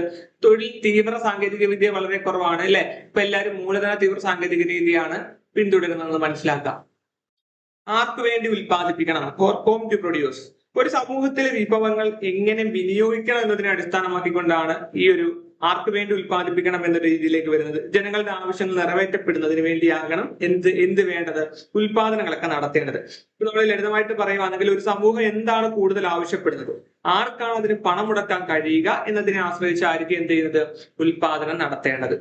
ഉദാഹരണത്തിന് ഒരു സമ്പന്നമായ സമൂഹത്തിൽ ആഡംബര കാറുകൾ, അതുപോലെ തന്നെ ഉയർന്ന നിലവാരമുള്ള ഇലക്ട്രോണിക് ഉപകരണങ്ങൾ, പിന്നെ അതൊക്കെ ഉൽപ്പാദിപ്പിക്കാനുള്ള സാധ്യതയുണ്ട്. എന്നാൽ ഒരു സാധാരണ സമൂഹത്തിലെ ആളുകൾക്ക് ആവശ്യമായിട്ടുള്ള ഭക്ഷണം, വസ്ത്രം, പാർപ്പിടം അതൊക്കെ ആയിരിക്കും മുൻഗണന കൊടുക്കുക അല്ലെ. അപ്പൊ കൂടാതെ സർക്കാർ നയങ്ങൾക്ക് എന്തുണ്ട്, ഇതിൽ വലിയ പങ്കുണ്ട്. സാധാരണക്കാർക്ക് ആരോഗ്യപരവും അതുപോലെ തന്നെ വിദ്യാഭ്യാസപരമായിട്ടുള്ള കാര്യങ്ങളൊക്കെ കുറഞ്ഞ ചെലവിൽ ലഭ്യമാക്കാൻ സർക്കാർ എന്ത് ചെയ്യും, ഇടപെടലുകളൊക്കെ നടത്താറുണ്ട്. അപ്പൊ ഇതിലൂടെ ലാഭം മാത്രം നമുക്ക് പൊതുജനങ്ങൾക്ക് ആവശ്യമായിട്ടുള്ള സാധനങ്ങളും സേവനങ്ങളൊക്കെ എന്ത് ചെയ്യാൻ പറ്റും, ഉൽപ്പാദിപ്പിക്കാനും കഴിയും. അപ്പൊ ചുരുക്കി പറഞ്ഞ ഉൽപ്പന്നങ്ങൾ ആർക്ക് വേണ്ടി ഉണ്ടാക്കണം എന്ന് തീരുമാനിക്കുന്നത് ആരാണ്? വിപണിയിലെ ആവശ്യകത, അതുപോലെ തന്നെ ആളുകളുടെ സാമ്പത്തിക സ്ഥിതി, സർക്കാരിന്റെ നയങ്ങളൊക്കെ ആശ്രയിച്ചാണ് ഇരിക്കുന്നത്. കാരണം അവിടെ ഒരു പിക്ചർ നോക്കിയിട്ട് അവിടുത്തെ വിവിധ ഉൽപാദന ഘടകങ്ങളും അവയുടെ പ്രതിഫലം ഏതെല്ലാമാണെന്ന് നമുക്ക് നോക്കി അവിടെ കൊടുത്തിട്ടുണ്ട്. അപ്പം ഒരു സാധനം ഉണ്ടാക്കുന്നതിന് 4 പ്രധാന കാര്യങ്ങൾ വേണം. എന്തൊക്കെയാണ് അത്? ഒന്നാമത് വേണ്ടതാണ് ഭൂമി, അല്ലെ, ലാൻഡ്. കൃഷി ചെയ്യാനോ അല്ലെങ്കിൽ കെട്ടിടം വെക്കാനൊക്കെ ഉള്ള സ്ഥലത്തെയാണ് ഇപ്പൊ ഭൂമിയായിട്ട് ഉപയോഗിക്കുന്നത്. അപ്പൊ ഭൂമി ഉപയോഗിക്കാൻ എന്തുണ്ട്, അതിന്റെ ഉടമസ്ഥന് നമ്മൾ എന്ത് കൊടുക്കണം? പാട്ടം കൊടുക്കണം അല്ലെങ്കിൽ റെന്റ് കൊടുക്കണം. അപ്പൊ ഭൂമിക്ക് കിട്ടുന്ന പ്രതിഫലം എന്ന് പറയുന്നത് എന്താണ്? പാട്ടമാണ് അല്ലെങ്കിൽ റെന്റാണ്. അതുപോലെ തൊഴിൽ അല്ലെങ്കിൽ ലേബർ. സാധനങ്ങൾ ഉണ്ടാക്കാൻ എന്ത് വേണം? ആളുകൾ വേണം. സാധനങ്ങൾ ഉണ്ടാക്കാൻ ആളുകൾ ചെയ്യുന്ന ജോലി, അല്ലെ. അപ്പൊ ഈ ജോലിക്കുള്ള പ്രതിഫലമാണ് എന്ന് പറയുന്നത് വേതനം അല്ലെങ്കിൽ ശമ്പളം അല്ലെങ്കിൽ വേജ് എന്നൊക്കെ പറയുന്നത്. അതേപോലെ തന്നെ മൂലധനം അല്ലെങ്കിൽ ക്യാപിറ്റൽ. യന്ത്രങ്ങൾ, പണം, കെട്ടിടങ്ങൾ തുടങ്ങിയവയാണ് നമ്മൾ മൂലധനം അല്ലെങ്കിൽ ക്യാപിറ്റൽ എന്ന് പറയുന്നത്. അപ്പൊ ഇത് നൽകുന്നതിന് ലഭിക്കുന്ന വരുമാനത്തെയാണ് പലിശ അല്ലെങ്കിൽ ഇൻട്രസ്റ്റ്, അല്ലെ. അതിൽ ലഭിക്കുന്ന പ്രതിഫലമാണ് ഇൻട്രസ്റ്റ് അല്ലെങ്കിൽ പലിശ. നാലാമത്തെയാണ് സംഘാടനം അല്ലെങ്കിൽ സംരംഭകത്വം എന്ന് പറയും. എന്റർപ്രൺഷിപ്പ് അല്ലെങ്കിൽ ഓർഗനൈസേഷൻ. അപ്പൊ ഈ 3 കാര്യങ്ങളെ ഒരുമിപ്പിച്ചുകൊണ്ട് ഒരു സംരംഭം തുടങ്ങുകയും അത് വിജയകരമായിട്ട് മുന്നോട്ട് കൊണ്ടുപോവുകയും ചെയ്യുന്ന കഴിവിനെയാണ് സംഘാടനം അല്ലെങ്കിൽ സംരംഭകത്വം എന്നൊക്കെ പറയുന്നത്. അപ്പൊ ഈ പ്രയത്നത്തിന് ലഭിക്കുന്ന പ്രതിഫലത്തെയാണ് എന്ത് പറയുന്നത്? ലാഭം അല്ലെങ്കിൽ പ്രോഫിറ്റ് എന്ന് പറയുന്നത്. അപ്പം ഇത്രയും കാര്യങ്ങൾ നമ്മൾ മനസ്സിലാക്കണം. ഉൽപാദന ഘടകങ്ങൾ വിവിധ ഉൽപാദന ഘടകങ്ങൾ അവയുടെ പ്രതിഫലം ഏതാണ് മനസ്സിലാക്കണം. ഭൂമിക്ക് ലഭിക്കുന്നതാണ്, ലാൻഡിന് കിട്ടുന്നതാണ് എന്ത്? പാട്ടം അല്ലെങ്കിൽ റെന്റ് എന്ന് പറയുന്നത്. തൊഴിലിന് കിട്ടുന്നതാണ്, ലേബറിന് കിട്ടുന്നതാണ് എന്തെന്ന് പറയുന്നത്? വേതനം അല്ലെങ്കിൽ ശമ്പളം അല്ലെങ്കിൽ വേജ് എന്ന് പറയുന്നത്. മൂലധനത്തിന് കിട്ടുന്നതാണ്, ക്യാപിറ്റലിന് കിട്ടുന്നതാണ് എന്ത്? പലിശ അല്ലെങ്കിൽ ഇൻട്രസ്റ്റ്. സംഘാടനം അല്ലെങ്കിൽ സംരംഭകത്വം, എന്റർപ്രണർഷിപ്പ് അല്ലെങ്കിൽ ഓർഗനൈസേഷൻ. അപ്പൊ ഇതിന് കിട്ടുന്ന പ്രതിഫലമാണ് ഏതെന്ന് പറയുന്നത്? ലാഭം അല്ലെങ്കിൽ പ്രോഫിറ്റ് എന്ന് പറയുന്നത്. അപ്പൊ ഇത്രയും കാര്യങ്ങൾ മനസ്സിലായല്ലോ. പിന്നെ അവിടെ താഴെ ചിന്തിക്കുക കണ്ടെത്തുക എന്ന് പറഞ്ഞൊരു ആക്ടിവിറ്റി കുട്ടികൾക്ക് വേണ്ടി കൊടുത്തിട്ടുണ്ട്. അതൊക്കെ അവർക്കുള്ള കാര്യങ്ങളൊക്കെയാണ്. അത് നിങ്ങൾ വേണം ജസ്റ്റ് നിങ്ങൾ വായിച്ചു നോക്കിയിട്ട് അതിന്റെ ആൻസറിലേക്ക് എത്തിച്ചേരാൻ പറ്റും. അപ്പൊ ഒരു കുടുംബശ്രീ യൂണിറ്റിലെ അംഗങ്ങൾ ഒരു ഉൽപാദന യൂണിറ്റ് തുടങ്ങാൻ തീരുമാനിച്ചു. അംഗങ്ങൾക്കിടയിൽ പല അഭിപ്രായങ്ങൾ ഉയർന്നു വന്നു. എന്തായിരിക്കും അവർ തീരുമാനമെടുക്കേണ്ട അടിസ്ഥാന പ്രശ്നം? അപ്പൊ ഇത് സാമ്പത്തിക ശാസ്ത്രത്തിലെ അടിസ്ഥാന പ്രശ്നങ്ങളുമായിട്ട് ബന്ധപ്പെട്ടുള്ള ഒരു ആക്ടിവിറ്റിയാണ്. എന്ത് ഉൽപ്പാദിപ്പിക്കണം, എങ്ങനെ ഉൽപ്പാദിപ്പിക്കണം, ആർക്ക് വേണ്ടി ഉൽപ്പാദിപ്പിക്കണം എന്നുള്ള രീതിയിൽ നമുക്കത് മനസ്സിലാക്കിയിരുന്നു. അപ്പൊ ഒരു കുടുംബശ്രീ യൂണിറ്റിലെ അംഗങ്ങൾ ഒരു ഉൽപാദന യൂണിറ്റ് തുടങ്ങാൻ തീരുമാനിച്ചു. അംഗങ്ങൾക്കിടയിൽ പല അഭിപ്രായങ്ങൾ ഉയർന്നു വന്നു. എന്തായിരിക്കും അവർ തീരുമാനമെടുക്കേണ്ട അടിസ്ഥാന പ്രശ്നം? എന്തായിരിക്കും? എന്ത് ഉൽപ്പാദിപ്പിക്കണം, ഇല്ലയോ? എന്ത് ഉൽപ്പാദിപ്പിക്കണം, അതായിരിക്കും അവിടെ അടിസ്ഥാന പ്രശ്നം. ചർച്ചകൾക്കൊടുവിൽ കുറച്ച് സ്ഥലം പാട്ടത്തിനെടുത്ത് കൃഷി ചെയ്യാൻ തീരുമാനിച്ചു. കൃഷിക്ക് നിലനിൽക്കാൻ യന്ത്രങ്ങളും തൊഴിലാളികളും ഏതേത് അളവിൽ വേണമെന്ന ചർച്ചയായി. ഇത് ഏത് അടിസ്ഥാന സാമ്പത്തിക പ്രശ്നമായിട്ട് ബന്ധപ്പെട്ടിരിക്കുന്ന ഏതാണ്? എങ്ങനെ ഉൽപ്പാദിപ്പിക്കണം, അല്ലെ. ഈ സാങ്കേതിക വിദ്യ ഉപയോഗിച്ചുകൊണ്ട് എങ്ങനെ ഉൽപ്പാദിപ്പിക്കണം, അതാണ് അവിടുത്തെ പ്രശ്നം. കുടുംബശ്രീ യൂണിറ്റ് പ്രവർത്തിക്കുന്ന സ്ഥലത്ത് പച്ചക്കറി കൃഷി ചെയ്യാത്ത കുടുംബങ്ങളുണ്ട്. അവർക്ക് പച്ചക്കറി ആവശ്യമാണ്. മിച്ചം വരുന്നത് ആവശ്യക്കാർക്ക് വിൽക്കാം എന്ന ലക്ഷ്യവും ഇവർക്കുണ്ട്. കൂടാതെ കൃഷിയിൽ നിന്ന് ലഭിക്കുന്ന ലാഭം അംഗങ്ങൾക്കിടയിൽ വിതരണം ചെയ്യേണ്ടതുണ്ട്. ഇത് ഏത് അടിസ്ഥാന സാമ്പത്തിക പ്രശ്നവുമായിട്ട് ബന്ധപ്പെട്ടിരിക്കുന്നത്? എന്താണ്? ആർക്ക് വേണ്ടി ഉൽപ്പാദിപ്പിക്കണം? അപ്പൊ നമ്മൾ പറഞ്ഞ കാര്യമാണ്. അത് കുട്ടികൾക്ക് മനസ്സിലാക്കാൻ വേണ്ടിയിട്ട് അവിടെ കൊടുത്തിട്ടുള്ളതാണ്. ഓക്കെ ആണല്ലോ. പിന്നീട് അടുത്ത പേജിലേക്ക് നമ്മൾ വരും. സമ്പദ് വ്യവസ്ഥയുടെ സവിശേഷതകളും കാര്യങ്ങളൊക്കെയാണ് അവിടെ കൊടുത്തിട്ടുള്ളത്. അപ്പൊ സമ്പദ് വ്യവസ്ഥയുടെ സവിശേഷതകൾ പറയുമ്പോൾ എന്താണ് സമ്പദ് വ്യവസ്ഥ? ഒരു രാജ്യത്തെ ജനങ്ങൾ എങ്ങനെ പണം സമ്പാദിക്കുന്നു, അവരത് എങ്ങനെ ഉപയോഗിക്കുന്നു, അല്ലെ. സാധനങ്ങൾ സേവനങ്ങൾ എങ്ങനെ ഉണ്ടാക്കുന്നു, എങ്ങനെ വിൽക്കുന്നു, എങ്ങനെ വാങ്ങുന്നു എന്നതിനെയൊക്കെയാണ് സമ്പദ് വ്യവസ്ഥ എന്തുകൊണ്ട് അർത്ഥമാക്കുന്നത്. ഇപ്പൊ നമുക്ക് ലളിതമായിട്ട് പറഞ്ഞു കഴിഞ്ഞാൽ എന്താ, നമ്മുടെ ദൈനംദിന ജീവിതത്തിന്റെ സാമ്പത്തിക പ്രവർത്തനങ്ങളെല്ലാം എന്തിന്റെ ഭാഗമാണ്? ഈ സമ്പദ് വ്യവസ്ഥയുടെ ഭാഗമാണ്. അപ്പൊ സമ്പദ് വ്യവസ്ഥയുടെ സവിശേഷതകൾ അവിടെ കൊടുത്തിട്ടുണ്ടെന്ന് നോക്കുക. ഒന്നാമത് പറയുന്നത് സമ്പദ് വ്യവസ്ഥ എന്താണ്? മനുഷ്യനിർമ്മിതമാണ്. വേണമെങ്കിൽ നമുക്ക് ഇതിനകത്തൊരു ക്വസ്റ്റ്യൻ വരാം. ഒരു സ്റ്റേറ്റ്മെന്റ് രീതിയിലുള്ള ഇതിനകത്തൊരു ക്വസ്റ്റ്യൻ വരാം. HSK ആയാലും കേട്ടറ്റിനായാലും 3 ആയാലും സോഷ്യൽ സയൻസിന് ഇങ്ങനെ ഒരു ക്വസ്റ്റ്യൻ വരാം. താഴെ പറയുന്നവയിൽ സമ്പദ് വ്യവസ്ഥയുടെ സവിശേഷതകളിൽ പെടാത്തത് ഏത്? അല്ലെങ്കിൽ സമ്പദ് വ്യവസ്ഥയുടെ സവിശേഷതകൾ താഴെ പറയുന്നവയിൽ ഏതെല്ലാമാണ്? അപ്പം 4 സ്റ്റേറ്റ്മെന്റ് രീതി തരും. അപ്പൊ ഒന്നാമതായിട്ട് വരുന്നത് സമ്പദ് വ്യവസ്ഥ മനുഷ്യനിർമ്മിതമാണ്. ആണോ? സമ്പദ് വ്യവസ്ഥ മനുഷ്യനിർമ്മിതമാണോ? മനുഷ്യന്റെ ആവശ്യങ്ങൾ നിറവേറ്റുന്നതിനായിട്ട് വിഭവങ്ങൾ ഉൽപ്പാദിപ്പിക്കുകയും വിതരണം ചെയ്യുകയും കൈകാര്യം ചെയ്യുകയും ചെയ്യുന്ന വ്യവസ്ഥയാണ് ഏതെന്ന് പറയുന്നത്? സമ്പദ് വ്യവസ്ഥ. അതായത് പണം, ബാങ്കിങ് സിസ്റ്റം, പണമിടപാടുകൾ, ഇതെല്ലാം ആരുടെ കണ്ടുപിടുത്തമാണ്? മനുഷ്യന്റെ കണ്ടുപിടുത്തമാണ് അല്ലെ? സ്വത്ത് ആർക്കാണ്, ആര് കൈകാര്യം ചെയ്യണം എന്നുള്ള നിയമങ്ങളും വ്യവസ്ഥകളും കാര്യങ്ങളും എല്ലാം ആരുണ്ടാക്കിയതാണ്? മനുഷ്യരുണ്ടാക്കിയതാണ്. ഈ സമ്പദ് വ്യവസ്ഥ എന്ന് പറയുന്ന സിസ്റ്റം തന്നെ ആരാണ്? മനുഷ്യര് കാലാകാലങ്ങളിലായിട്ട് ഉണ്ടാക്കിയെടുത്തിട്ടുള്ള ഒരു വ്യവസ്ഥയാണ് ഇത് സമ്പദ് വ്യവസ്ഥ എന്ന് പറയുന്നത് അല്ലെ? കച്ചവടം, നികുതി, തൊഴിലാളി മുതലാളി ബന്ധം, അവയെ നിയന്ത്രിക്കുന്ന നിയമങ്ങൾ, സർക്കാർ സ്ഥാപനങ്ങൾ എല്ലാം എന്തുണ്ടാക്കിയതാ? മനുഷ്യനുണ്ടാക്കിയതാ. അപ്പൊ സമ്പദ് വ്യവസ്ഥ എന്ന് പറയുന്നത് എന്താണ്? മനുഷ്യൻ നിർമ്മിച്ചിട്ടുള്ള ഒന്നാണ് സമ്പദ് വ്യവസ്ഥ. അപ്പൊ അത് ശരിയാണല്ലോ. രണ്ടാമത്തെയാണ് സമ്പദ് വ്യവസ്ഥ മാറ്റങ്ങൾക്ക് വിധേയമാണ്. ആണോ? മാറ്റങ്ങൾക്ക് വിധേയമാണ്. ആണ്. എന്താ? ഇപ്പൊ ഹ്രസ്വകാലത്തേക്കും ദീർഘകാലത്തേക്കും സംഭവിക്കാവുന്ന ഷോർട്ട് ടേം, ലോങ് ടേം പീരീഡിലേക്ക് സംഭവിക്കാവുന്ന, നമ്മൾ കഴിഞ്ഞ ക്ലാസ്സുകളിലൊക്കെ പറഞ്ഞിട്ടുണ്ട്, സംഭവിക്കാവുന്ന ഒന്നാണ് എന്തെന്ന് പറയുന്നത്? സമ്പദ് വ്യവസ്ഥ. മാറ്റങ്ങൾ വരാം. സാമ്പത്തിക വളർച്ച, നമുക്ക് നമ്മുടെ രാജ്യത്ത് സാമ്പത്തിക വളർച്ച ഉണ്ടാവാം ഇല്ലേ? GDP-യിൽ വൻ മുന്നേറ്റം ഉണ്ടായി, GDP തകർന്നു, പണപ്പെരുപ്പം ഉണ്ടായി, പണപ്പെരുപ്പം കുറഞ്ഞു എന്നൊക്കെ പറഞ്ഞ് നമ്മൾ കേട്ടിട്ടില്ലേ? അപ്പൊ ഇതെല്ലാം എന്തിന്റെ ഭാഗമാണ്? സമ്പദ് വ്യവസ്ഥയുടെ മാറ്റങ്ങളുടെ ഭാഗമാണ്. മാറ്റങ്ങൾക്ക് വിധേയമാണെന്ന് പറയുന്നത് അതുകൊണ്ടാണ്. ഇപ്പൊ സാമ്പത്തിക മാന്ദ്യം ഉണ്ടാവും, പണപ്പെരുപ്പം ഉണ്ടാവും, പണച്ചുരുക്കം ഉണ്ടാവും, തൊഴിലില്ലായ്മ ഉണ്ടാവും. അപ്പൊ ഇതിന്റെയൊക്കെ കാരണങ്ങൾ കൊണ്ടല്ല എന്തുണ്ടാവും? സമ്പദ് വ്യവസ്ഥയിൽ എന്തുണ്ടാകുന്നു? മാറ്റങ്ങൾ ഉണ്ടാകുന്നു. അതുപോലെ തന്നെ പറയുന്ന മറ്റൊരു കാര്യം നോക്കിയാൽ സമ്പദ് വ്യവസ്ഥയിൽ നടക്കുന്ന സാമ്പത്തിക പ്രവർത്തനങ്ങൾ മാറിക്കൊണ്ടിരിക്കുന്നു. ഒരു സമ്പദ് വ്യവസ്ഥ എന്ന് പറയുന്നത് ഉൽപാദനം, വിതരണം, ഉപഭോഗം ഇവയായിട്ടൊക്കെ ബന്ധപ്പെട്ട പല പ്രവർത്തനങ്ങളുടെ ശൃംഖലയാണ്. എന്ത് ചെയ്യുന്നുണ്ട്? ഇത് ചേഞ്ച് ആയിക്കൊണ്ടിരിക്കും. സമ്പദ് വ്യവസ്ഥയിൽ സാമ്പത്തിക പ്രവർത്തനങ്ങൾ മാറിക്കൊണ്ടിരിക്കും. ഇപ്പൊ ഉദാഹരണം പറയുകയാണെങ്കിൽ സാങ്കേതിക വിദ്യയുടെ വികാസവുമായി ബന്ധപ്പെട്ടുകൊണ്ട് പുതിയ കണ്ടുപിടുത്തങ്ങളൊക്കെ ഉൽപാദന രീതിയെയും അതുപോലെ തൊഴിലുകളുടെ സ്വഭാവത്തെയൊക്കെ എന്ത് ചെയ്യുന്നു? മാറ്റം ചെയ്യുന്നുണ്ട്. അപ്പം ഇന്റർനെറ്റിന്റെ വരവോടുകൂടി ഇ കൊമേഴ്സ് അതുപോലെ തന്നെ ഡിജിറ്റൽ സേവനങ്ങളിലൊക്കെ വലിയൊരു മുന്നേറ്റം ഉണ്ടാകാൻ സാധിച്ചിട്ടുണ്ട്. ഇപ്പൊ കൂടുതൽ ആളുകളുടെ താല്പര്യങ്ങളും വരുമാനവും മാറുന്ന അനുസരിച്ചുകൊണ്ട് അവർ ആവശ്യപ്പെടുന്ന സാധനങ്ങളും സേവനങ്ങളും എന്ത് ചെയ്യുന്നുണ്ട്? മാറുന്നുണ്ട്. അപ്പൊ ഇതെല്ലാം എന്ത് ചെയ്യുന്നുണ്ട്? ഈ സാമ്പത്തിക പ്രവർത്തനങ്ങളെല്ലാം മാറിക്കൊണ്ടിരിക്കുന്നുണ്ട്. അതുപോലെ ഉൽപാദനം, വിതരണം, ഉപഭോഗം എന്നിവ സമ്പദ് വ്യവസ്ഥയിലെ പ്രധാന പ്രവർത്തനങ്ങളാണ് ഇല്ലേ? ഈ മൂന്ന് പ്രവർത്തനങ്ങളും പരസ്പരം ബന്ധപ്പെട്ടിരിക്കുന്നുള്ളതാണ്. അതായത് ഒരു ഉൽപ്പന്നം നിർമ്മിക്കുകയും ആളുകൾ അത് ഉപയോഗിക്കുകയും അല്ലെ, പിന്നെ ആളുകളിലേക്ക് എത്തിക്കുകയും ഒക്കെ ചെയ്യുന്നുണ്ട്. അപ്പം ഒരു ഉൽപ്പന്നം നിർമ്മിക്കുന്ന പറഞ്ഞാൽ നമ്മൾ ഉൽപ്പന്ന രീതി എന്ന് പറയുന്നത്, ഒരു ഉൽപ്പന്നം നിർമ്മിക്കുന്നു, അത് ആളുകളിലേക്ക് എത്തിക്കപ്പെടുന്നുണ്ട്, അല്ലെങ്കിൽ ആളുകളിലേക്ക് എത്തിക്കുകയും ചെയ്യുന്ന വിതരണം, അതുപോലെ തന്നെ ആളുകൾ അത് ഉപയോഗിക്കുന്നതിന് ഉപഭോഗം എന്ന് പറയുന്നത്. അപ്പൊ അതൊക്കെ ചെയ്യുമ്പോൾ മാത്രമാണ് എന്ത് ചെയ്യുന്നത്? ഒരു എക്കണോമിക് സൈക്കിൾ എന്ത് ചെയ്യുന്നത്? കംപ്ലീറ്റ് ചെയ്യുന്നത് ഇല്ലേ? അപ്പം ഇത്രയാണ് സമ്പദ് വ്യവസ്ഥയുടെ സവിശേഷതകൾ എന്ന് പറയുന്നത്. പിന്നെ താഴെ വിവിധ തരം സമ്പദ് വ്യവസ്ഥകളെ കൊടുത്തിട്ടുണ്ട്. നമുക്ക് ഉൽപാദക ഘടകങ്ങളുടെ ഉടമസ്ഥാവകാശത്തിന്റെ അടിസ്ഥാനത്തിൽ സമ്പദ് വ്യവസ്ഥയെ മൂന്നായിട്ട് തിരിക്കാം. മുതലാളിത്ത സമ്പദ് വ്യവസ്ഥ, സോഷ്യലിസ്റ്റ് സമ്പദ് വ്യവസ്ഥ, മിശ്ര സമ്പദ് വ്യവസ്ഥ. ഇതൊക്കെ നമുക്ക് അറിയാവുന്ന കാര്യങ്ങളൊക്കെ തന്നെയാണ്. അതിന്റെ പ്രത്യേകതകളാണ് അവിടെ കൊടുത്തിരിക്കുന്നത്. നോക്കുക, ഒരു രാജ്യത്തെ പണവും ഉൽപ്പന്നങ്ങളും സേവനങ്ങളും എങ്ങനെ കൈകാര്യം ചെയ്യുന്നതിനെയാണ് എന്ത് പറയുന്നത്? എക്കണോമി അല്ലെങ്കിൽ സമ്പദ് വ്യവസ്ഥ എന്ന് പറയുന്നത്. പ്രധാനമായിട്ടും മൂന്നര സമ്പദ് വ്യവസ്ഥകളാണ് നമ്മൾ പറഞ്ഞത്. ഏതൊക്കെയാണ്? മുതലാളിത്ത സമ്പദ് വ്യവസ്ഥ, അതുപോലെ തന്നെ സോഷ്യലിസ്റ്റ് സമ്പദ് വ്യവസ്ഥ, അതുപോലെ തന്നെ മിശ്ര സമ്പദ് വ്യവസ്ഥ. അതിന് മുതലാളിത്ത സമ്പദ് വ്യവസ്ഥ നമുക്ക് അറിയാവുന്ന സ്പീഡിൽ പോവുകയാണ്. ഇതെല്ലാം കഴിഞ്ഞ ക്ലാസ്സിൽ ഇതിനെക്കുറിച്ച് ഡീറ്റെയിൽ ആയിട്ട് നമ്മൾ പറഞ്ഞിട്ടുണ്ട്. ക്യാപിറ്റലിസ്റ്റ് എക്കണോമി എന്ന് പറഞ്ഞാൽ ഉൽപാദക ഘടകങ്ങളുടെ ഉടമസ്ഥാവകാശം ആരിലാണ്? സ്വകാര്യ വ്യക്തികളിൽ കേന്ദ്രീകരിച്ചിരിക്കുന്ന വ്യവസ്ഥയാണ് ഏതെന്ന് പറയുന്നത്? ക്യാപിറ്റലിസ്റ്റ് എക്കണോമി എന്ന് പറയുന്നത്. സ്വകാര്യ വ്യക്തിക്കായിരിക്കും അതിന്റെ പ്രാധാന്യം. പ്രത്യേകതകൾ എന്തെല്ലാമാണ്? എല്ലാ വ്യക്തികൾക്കും സ്വത്ത് കൈവശം വെക്കാനുള്ള അവകാശമുണ്ട്. പരമാവധി ലാഭം എന്നതാണ് ലക്ഷ്യം. ഗവൺമെന്റിന്റെ ഇടപെടൽ പരിമിതമാണ്. ഗവൺമെന്റിന്റെ ഇടപെടൽ എന്താണ്? പരിമിതമാണ്.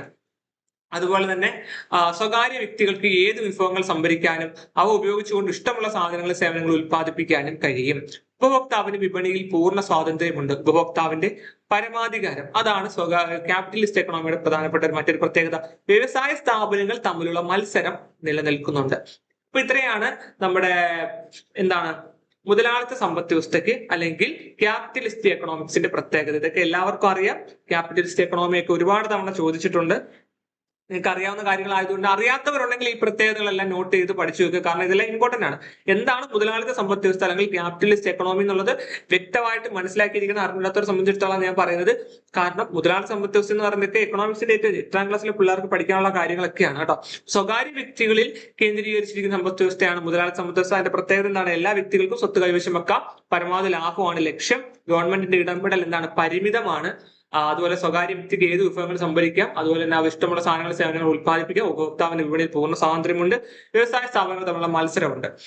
മുതലാളിത്ത സമ്പദ് വ്യവസ്ഥ നിലനിൽക്കുന്ന പല രാജ്യങ്ങളും സാമ്പത്തിക വികസനത്തിൽ ഗവൺമെന്റിന്റെ സജീവ പങ്കാളിത്തം ഇന്ന് കാണാൻ കഴിയുമെന്ന് കാണുന്നുണ്ട് കേട്ടോ. അപ്പൊ ഇന്ന് എന്താണ് ഗവൺമെന്റിന്റെ സജീവ പങ്കാളിത്തം പല രാജ്യങ്ങളും, യൂറോപ്യൻ രാജ്യങ്ങൾ ഉൾപ്പെടെയുള്ള പല രാജ്യങ്ങളിലും, മുതലാളിത്ത സമ്പദ് വ്യവസ്ഥ നിലനിൽക്കുന്ന പല രാജ്യങ്ങളിലും എന്താണ് ഗവൺമെന്റ് സജീവ പങ്കാളിത്തം കാണാൻ കഴിയുന്നുണ്ട് എന്ന് അവിടെ കൊടുത്തിട്ടുണ്ട്. അതാണ് ക്യാപിറ്റലിസ്റ്റ് എക്കണോമിയുടെ പ്രത്യേകതകൾ എന്ന് മനസ്സിലാക്കണം. അത് ഉദാഹരണമുള്ള കുറെ രാജ്യങ്ങളൊക്കെ ഉണ്ട്. അത് നിങ്ങൾ മനസ്സിലാക്കി വെച്ചേക്കണം. സോഷ്യലിസ്റ്റ് സമ്പദ് വ്യവസ്ഥ, സോഷ്യലിസ്റ്റ് എക്കണോമിയാണ് അടുത്തത്. എല്ലാ ഉൽപാദക ഘടകങ്ങളുടെ ഉടമസ്ഥാവകാശ നിയന്ത്രണം ആരാണ്? ഗവൺമെന്റിലാണ് നിക്ഷിപ്തമായിരിക്കുന്നത്.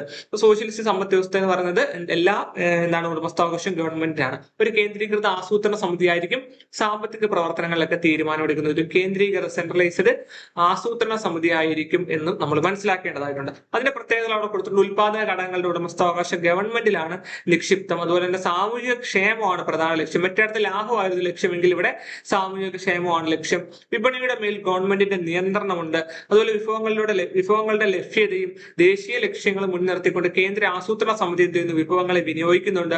വരുമാനത്തിലെ സമ്പത്തിനുള്ള അസമത്വം കുറയ്ക്കുന്നു. മറ്റേടത്ത് എന്താണ് വലിയൊരു അസമത്വം കാണാൻ പറ്റും മറ്റേ ക്യാപിറ്റലിസ്റ്റ് എക്കണോമിയിൽ. പക്ഷേ നമ്മുടെ സോഷ്യലിസ്റ്റ് എക്കണോമിയിൽ എന്താണ്? ഒരു അസമത്വം കുറയ്ക്കും. വരുമാനമുള്ളവരും ഇല്ലാത്തവരും തമ്മിലുള്ള ഒരു അസമത്വം, അന്തരം കുറയ്ക്കുന്നു. സ്വകാര്യ സംരംഭങ്ങളുടെ പങ്കാളിത്തവും ഇന്ന് സോഷ്യലിസ്റ്റ് സമ്പദ് വ്യവസ്ഥയിൽ കണ്ടുവരുന്നുണ്ടെന്നും അവിടെ കൊടുത്തിട്ടുണ്ട്. പിന്നീട് വരുന്നതാണ് മിക്സഡ് എക്കണോമി. നമ്മുടെ രാജ്യമൊക്കെ മിക്സഡ് എക്കണോമിക്ക് ഉദാഹരണമാണ്. മുതലാളിത്ത സമ്പദ് വ്യവസ്ഥയുടെ സോഷ്യലിസ്റ്റ് സമ്പദ് വ്യവസ്ഥയുടെ ചില പ്രത്യേകതകളൊക്കെ ഒരുമിച്ച് കാണാൻ കഴിയുന്നതാണ് മിശ്ര സമ്പദ് വ്യവസ്ഥ എന്ന് പറഞ്ഞാൽ. അതിന്റെ പ്രത്യേകതകൾ നോക്കുക. സ്വകാര്യ മേഖലയുടെയും പൊതുമേഖലയുടെയും സഹവർത്തിത്വമുണ്ട്. ലാഭേച്ഛയും സാമൂഹ്യക്ഷേമവും രണ്ടും, അതായത് നമ്മുടെ ക്യാപിറ്റലിസ്റ്റ് എക്കണോമിയുടെയും സോഷ്യലിസ്റ്റ് എക്കണോമിയുടെയും രണ്ടും കൂടി ചേർന്നാണ് മിക്സഡ് എക്കണോമി എന്ന് പറയുന്നത്. അതുപോലെ സാമ്പത്തിക പ്രവർത്തനങ്ങളിലെ വ്യക്തി സ്വാതന്ത്ര്യമുണ്ട്. ഗവൺമെന്റ് പദ്ധതികൾ തയ്യാറാക്കുന്നതിനുള്ള സാമ്പത്തിക ആസൂത്രണം നടക്കുന്നുണ്ട്. ചില മേഖലകളിൽ സാധനങ്ങളുടെ വിലയിൽ ഗവൺമെന്റിന്റെ നിയന്ത്രണം ഏർപ്പെടുത്തിയിട്ടുണ്ട്. അവശ്യ സാധനങ്ങൾക്കും സേവനങ്ങൾക്കും ഗവൺമെന്റ് പ്രാധാന്യം നൽകുന്നുമുണ്ട്. അപ്പൊ ഇത്രയാണ് നമ്മുടെ മിക്സഡ് എക്കണോമിയുടെ പ്രത്യേകതകൾ എന്ന് പറയുന്നത്. മിശ്ര സമ്പദ് വ്യവസ്ഥയിൽ അടിസ്ഥാന സാമ്പത്തിക പ്രശ്നങ്ങൾ പരിഹരിക്കുന്നത് വിപണികളിലൂടെയും കേന്ദ്രീകൃത ആസൂത്രണ സംവിധാനത്തിലൂടെയുമാണ്. സ്വാതന്ത്ര്യാനന്തരം ഇന്ത്യ മിശ്ര സമ്പദ് വ്യവസ്ഥയാണ് സ്വീകരിച്ചിട്ടുള്ളതെന്നും അവിടെ കൊടുത്തിട്ടുണ്ട്. അപ്പൊ ഇത്രയൊക്കെയാണ് മിശ്ര സമ്പദ് വ്യവസ്ഥയുടെ പ്രത്യേകത എന്നും നമ്മൾ മനസ്സിലാക്കണം. പിന്നീട് വരുന്ന നോക്കിയേ വിജ്ഞാന സമ്പദ് വ്യവസ്ഥ എന്ന് പറഞ്ഞിട്ട് കൊടുത്തിട്ടുണ്ട് നോളജ് എക്കണോമി. അതെന്താന്ന് പറഞ്ഞു കഴിഞ്ഞാല് ഈ പറയുന്ന അറിവിനെയും വിവരങ്ങളെയും അല്ലെങ്കിൽ വൈദഗ്ധ്യം അല്ലെങ്കിൽ വിവരങ്ങൾ അതിനൊക്കെ അടിസ്ഥാനമാക്കി ഒരു രാജ്യത്തിന്റെ സാമ്പത്തിക വളർച്ച മുന്നോട്ട് കൊണ്ടുപോകുന്ന ഒരു വ്യവസ്ഥയാണ് ഏതെന്ന് പറയുന്നത് വിജ്ഞാന സമ്പദ് വ്യവസ്ഥ അല്ലെങ്കിൽ നോളജ് എക്കണോമി എന്ന് പറയുന്നത്. അതായത് നമുക്കറിയാം, നമ്മൾ പണ്ട് തൊട്ട് നമ്മുടെ രാജ്യം പരമ്പരാഗതമായിട്ട് ഉൽപാദനത്തെയും കൃഷിയെയും പ്രകൃതി വിഭവങ്ങളെ ആശ്രയിച്ചിരുന്ന ഒരു സമ്പദ് വ്യവസ്ഥയായിരുന്നല്ലോ. അതിൽ നിന്നും മാറി പുതിയ ആശയങ്ങൾ, പുതിയ കൺസെപ്റ്റുകൾ, പുതിയ സാങ്കേതിക വിദ്യ, അതുപോലെ തന്നെ ഗവേഷണം, വിദ്യാഭ്യാസം, അതിനൊക്കെ പ്രാധാന്യം നൽകുന്ന ഒരു സമ്പദ് വ്യവസ്ഥയാണ് എന്തെന്ന് പറയുന്നത് വിജ്ഞാന സമ്പദ് വ്യവസ്ഥ അല്ലെങ്കിൽ നോളജ് എക്കണോമി എന്ന് പറയുന്നത്. പിന്നീട് താഴോട്ട് വരുമ്പോൾ നമ്മുടെ എക്കണോമിക്സിനെ കുറിച്ച് പല കാര്യങ്ങളും അവിടെ കൊടുത്തിട്ടുണ്ട്. നമ്മൾ പഠിക്കാത്തതുമായിട്ടുള്ള കുറച്ച് കാര്യങ്ങളൊക്കെ അവിടെ കൊടുത്തിട്ടുണ്ട്. നോക്കുക, ആ ഒരു പാരഗ്രാഫിൽ ആദ്യകാലത്ത് സമ്പത്തിന്റെ ശാസ്ത്രം എന്ന നിലയിലായിരുന്നു സാമ്പത്തിക ശാസ്ത്രമൊക്കെ അറിയപ്പെട്ടിരുന്നത്. അതുപോലെ തന്നെ ഫാദർ ഓഫ് എക്കണോമിക്സ് എന്ന് അറിയപ്പെടുന്ന ആഡം സ്മിത്തിനെ നമുക്ക് അറിയാവുന്ന കാര്യമാണ്. ആഡം സ്മിത്ത് ആണ് ദ ഫാദർ ഓഫ് എക്കണോമിക്സ് എന്ന് അറിയപ്പെടുന്നത്. അതുപോലെ തന്നെ എക്കണോമിക്സിലെ ക്ഷേമത്തെക്കുറിച്ച് പ്രതിപാദിക്കുന്ന ശാസ്ത്രമായിട്ട് സാമ്പത്തിക ശാസ്ത്രത്തെ രൂപപ്പെടുത്തിയത് ആൽഫ്രഡ് മാർക്സിനാണ് അവിടെ കൊടുത്തിട്ടുണ്ട്. നമ്മൾ ഒന്ന് മനസ്സിലാക്കി വെച്ചേക്കണം. ചിലപ്പോൾ വേണമെങ്കിൽ ഈ ഒരു ക്വസ്റ്റ്യൻ വരാൻ സാധ്യത ഉണ്ട്.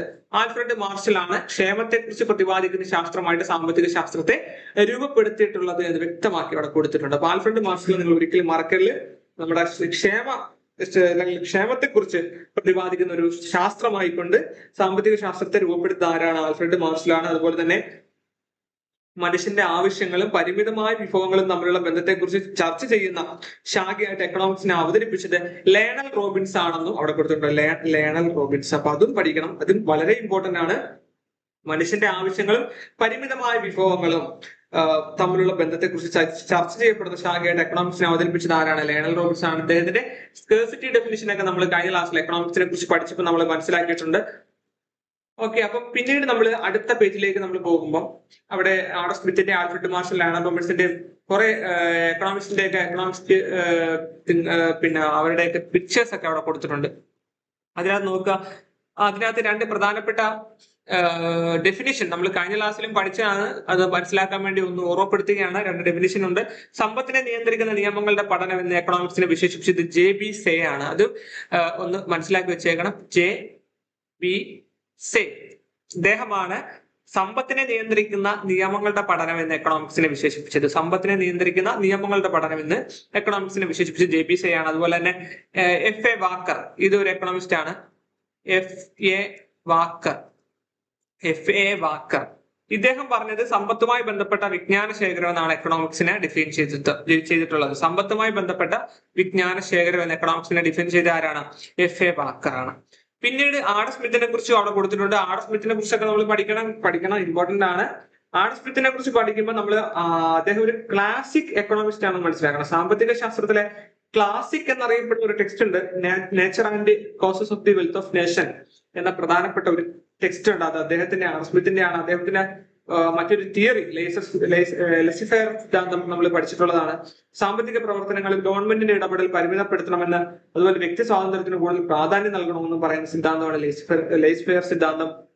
അതുപോലെ ഇൻവിസിബിൾ ഹാൻഡ് അല്ലെങ്കിൽ അദൃശ്യകരം അല്ലെങ്കിൽ ഇൻവിസിബിൾ ഹാൻഡ് ആരുടെയാണെന്ന് വെച്ചാൽ അതും നമ്മുടെ ആഡം സ്മിത്ത് കൊണ്ടുവന്നെയാണ്. അദ്ദേഹം കേന്ദ്ര ആസൂത്രണമോ ഏകോപനമോ ഇല്ലാതെ ഉണ്ട് ഒരു സ്വതന്ത്ര വിപണിയിൽ വ്യക്തിഗത സ്വാർത്ഥ താല്പര്യത്തിലൂടെ സമൂഹത്തിന് മൊത്തത്തിൽ പ്രയോജനകരമാകുന്ന ഫലങ്ങൾ എങ്ങനെ ഉണ്ടാകുമെന്ന് അദ്ദേഹം വിശദീകരിച്ചിട്ടുള്ള ഒരു ആശയമാണ് എന്ന് പറയുന്നത് അദൃശ്യകരം അല്ലെങ്കിൽ ഇൻവിസിബിൾ ഹാൻഡ് എന്നൊക്കെ പറയുന്നത് കേട്ടോ. കേന്ദ്ര ആസൂത്രണമോ ഏകോപനമോ ഇല്ലാതെ ഒരു സ്വതന്ത്ര വിപണിയിൽ വ്യക്തിഗത സ്വാർത്ഥ താല്പര്യത്തിലൂടെ സമൂഹത്തിന് മൊത്തത്തിൽ പ്രയോജനകരമാകുന്ന ഫലങ്ങൾ എങ്ങനെ ഉണ്ടാകുമെന്ന് ഈ ഒരു കൺസെപ്റ്റിലൂടെ അദൃശ്യകരം അല്ലെങ്കിൽ ഇൻവിസിബിൾ ഹാൻഡിലൂടെ ലോകത്തിന് മുമ്പിൽ തുറന്നു കാട്ടിയ ഒരു എക്കണോമിസ്റ്റ് ആണ് ആഡം സ്മിത്ത് എന്ന് പറയുന്നത്. അതുപോലെ തന്നെ ആഡം സ്മിത്തിനെ കൂടാതെ മറ്റ് ക്ലാസിക് എക്കണോമിസ്റ്റുകളെ കുറിച്ച് നമ്മൾ മനസ്സിലാക്കണം. അപ്പൊ അവിടെ കൊടുത്തിരിക്കുന്ന പ്രധാനപ്പെട്ട എക്കണോമിസ്റ്റുകളായ ഡേവിഡ് റിക്കാർഡോ അതുപോലെ തന്നെ നമ്മുടെ തോമസ് മാൽത്തൂസ് കൊടുത്തിട്ടുണ്ടാവില്ല, തോമസ് മാൽത്തൂസ്, അതുപോലെ തന്നെ ജോൺ സ്റ്റുവർട്ട് മില്ല്, ഇവരൊക്കെ എന്താണ് മറ്റ് ക്ലാസിക്കൽ എക്കണോമിസ്റ്റുകളാണെന്ന് മനസ്സിലാക്കണം. ക്ലാസിക്കൽ എക്കണോമിസ്റ്റുകൾ ആരൊക്കെയാണെന്ന് ചോദിച്ചു കഴിഞ്ഞാൽ ആരൊക്കെ പറയാൻ പറ്റും? ആഡം സ്മിത്ത്, അദ്ദേഹം സ്കോട്ടിഷ് എക്കണോമിസ്റ്റ് ആയിരുന്നു. അതുപോലെ David Ricardo, Thomas മാൽത്തസ്, John Stuart mill, ഇവരൊക്കെ എന്താണ് ക്ലാസിക് എക്കണോമിസ്റ്റുകൾക്ക് ഉദാഹരണമാണ്. അതുപോലെ നമ്മുടെ ആൽഫ്രഡ് മാർഷലിനെ കുറിച്ച് അവിടെ കൊടുത്തിട്ടുണ്ട്. ആൽഫ്രഡ് മാർഷൽ സാമൂഹിക ക്ഷേമത്തിന് പ്രാധാന്യം നൽകിയ എക്കണോമിസ്റ്റ് ആണ് ആൽഫ്രഡ് മാർഷൽ. അതേപോലെ തന്നെ അദ്ദേഹത്തിന്റെ ടെക്സ്റ്റ് ആയിരുന്നു പ്രിൻസിപ്പിൾസ് ഓഫ് എക്കണോമിക്സ് എന്ന് പറയുന്ന ടെക്സ്റ്റ്. ഇതൊക്കെ നമ്മൾ കഴിഞ്ഞ ക്ലാസ് ചർച്ച ചെയ്താണ്. അപ്പൊ നിങ്ങൾക്ക് ഒന്നുകൂടെ ഒന്ന് ഓർത്ത് വെക്കാൻ വേണ്ടിയിട്ട് ഞാൻ ഒന്ന് പറയുകയാണ്, റീതിങ്ക് ചെയ്യുകയാണ്. അതുപോലെ ലേണൽ റോബിൻസനെ കുറിച്ച് നമ്മൾ പഠിച്ചത് അദ്ദേഹം നിയോ ക്ലാസിക്കൽ എക്കണോമിസ്റ്റ് ആണെന്ന് പറഞ്ഞിട്ടുണ്ടായിരുന്നു. അദ്ദേഹത്തിന്റെ ടെക്സ്റ്റ് ആയിരുന്നു essay on the nature and significance. എന്ന് പറയുന്നത് ലേണൽ റോബിൻസന്റെ ഒരു ടെക്സ്റ്റ് ആയിരുന്നു. പരിമിതമായ വിഭവങ്ങൾ ഫലപ്രദമായി ഉപയോഗിക്കാൻ ആവശ്യപ്പെടുന്ന ഒരു കാര്യം അദ്ദേഹം സൂചിപ്പിച്ചിട്ടുണ്ട്. പരിമിതമായ വിഭവങ്ങളെ കുറിച്ച് പറഞ്ഞിട്ടുള്ള വ്യക്തിയാണ് ലേണൽ റോബിൻസൺ. അതുപോലെ തന്നെ ആ പരിമിതമായ ഫലങ്ങൾ എങ്ങനെ ഫലപ്രദമായിട്ട് ഉപയോഗിക്കാൻ കഴിയുമെന്ന് അദ്ദേഹം പറഞ്ഞിട്ടുമുണ്ട്. അദ്ദേഹത്തിന്റെ ടെക്സ്റ്റുകളിലൊക്കെ അദ്ദേഹം ചൂണ്ടിക്കാണിച്ചിട്ടുള്ളതാണ്. അതുപോലെ തന്നെ ഡേവിഡ് റിക്കാർഡോയെ കുറിച്ച് അവിടെ കൊടുത്തിട്ടുണ്ട്. ബ്രിട്ടീഷ് സാമ്പത്തിക ശാസ്ത്രജ്ഞനായ ഡേവിഡ് റിക്കാർഡോ അദ്ദേഹത്തിന്റെ പ്രധാനപ്പെട്ട ഒരു പാട്ട സിദ്ധാന്തം അല്ലെങ്കിൽ തിയറി ഓഫ് റെന്റ്, വളരെ ഇമ്പോർട്ടന്റ് ആയിട്ടുള്ള ഒരു തിയറിയാണ് പാട്ട സിദ്ധാന്തം, തിയറി ഓഫ് റെന്റ്. മണ്ണിന്റെ യാഥാർത്ഥ്യവും നശിപ്പിക്കാൻ കഴിയാത്തതുമായ ശക്തികളുടെ വിനിയോഗത്തിനായി ഉടമയ്ക്ക് നൽകുന്ന ഭൂമിയുടെ ഉൽപ്പന്നത്തിന്റെ ഒരു ഭാഗമാണ് പാട്ടം എന്ന് അദ്ദേഹം പറഞ്ഞിട്ടുണ്ട് കേട്ടോ. മണ്ണിന്റെ യാഥാർത്ഥ്യവും നശിപ്പിക്കാൻ കഴിയാത്തതുമായിട്ടുള്ള ശക്തികളുടെ വിനിയോഗത്തിനായി ഉടമയ്ക്ക് നൽകുന്ന ഭൂമിയുടെ ഉൽപ്പന്നത്തിന്റെ ഒരു ഭാഗമാണ് പാട്ടം. അതുപോലെ തന്നെ രണ്ട് രാജ്യങ്ങൾ തമ്മിലുള്ള വ്യാപാരം വഴി ഇരു രാജ്യങ്ങളിലെയും ക്ഷേമം വർദ്ധിപ്പിക്കാമെന്ന സിദ്ധാന്തം കൊണ്ടുവന്നതും ആരാണ്? നമ്മുടെ ഡേവിഡ് റിക്കാർഡോ ആണ്. ഭൂമിയുടെ പാട്ടത്തെ സംബന്ധിച്ച് ഇദ്ദേഹത്തിന്റെ ഈ സിദ്ധാന്തത്തെയാണ് പാട്ട സിദ്ധാന്തം അല്ലെങ്കിൽ തിയറി ഓഫ് റെന്റ് എന്ന് നമ്മൾ വിശേഷിപ്പിക്കുന്നത്. ഓക്കെ ആണല്ലോ. അതേപോലെ അദ്ദേഹത്തിന് ഒരു ടെക്സ്റ്റ് കൂടെ ഉണ്ട്, principles of political economy and taxation എന്ന് പറഞ്ഞ ടെക്സ്റ്റ് അദ്ദേഹത്തിൻ്റെതാണ്. Principles of political economy and taxation എന്ന് പറയുന്നത് ആരുടെയാണ്? ഡേവിഡ് റിക്കാർഡോയുടെ ഒരു ടെക്സ്റ്റ് ആണ്. അതുപോലെ തന്നെ അദ്ദേഹത്തിന്റെ ഒരു താരതമ്യ നേട്ടം അല്ലെങ്കിൽ തിയറി ഓഫ് കമ്പാരിറ്റീവ് അഡ്വാൻറ്റേജ്, ആ ഒരു കൺസെപ്റ്റ് അദ്ദേഹത്തിൻ്റെതാണ് കേട്ടോ. തിയറി ഓഫ് കമ്പാരിറ്റീവ് അഡ്വാൻറ്റേജ് അല്ലെങ്കിൽ താരതമ്യ നേട്ടം, അതിനാണ് ഇവിടെ കൊടുത്തിട്ടുണ്ട്. അദ്ദേഹത്തിന്റെ രണ്ട് രാജ്യങ്ങൾ തമ്മിലുള്ള വ്യാപാരം വഴി ഇരു രാജ്യങ്ങളിലെയും ക്ഷേമം വർദ്ധിപ്പിക്കാൻ സിദ്ധാന്തം കൊണ്ടുവന്ന് ഞാൻ പറഞ്ഞില്ല, അത് അദ്ദേഹമാണ്. അതിനെയാണ് തിയറി ഓഫ് കമ്പാരിറ്റീവ് അഡ്വാൻറ്റേജ് അല്ലെങ്കിൽ താരതമ്യ നേട്ടം എന്ന് പറയുന്നൊരു കൺസെപ്റ്റ് ആയിട്ട് ലോകമൊത്തം അറിയപ്പെടുന്നത് അത് തന്നെയാണ്. അതായത് രണ്ട് രാജ്യങ്ങൾ തമ്മിലുള്ള വ്യാപാരം വഴി ഇരു രാജ്യങ്ങളിലെയും ക്ഷേമം വർദ്ധിപ്പിക്കാവുന്ന തിയറിക്ക് അടിസ്ഥാനമായിട്ടാണ് അദ്ദേഹം ഇങ്ങനൊരു കൺസെപ്റ്റ് കൂടി കൊണ്ടുവന്നിട്ടുള്ളത്.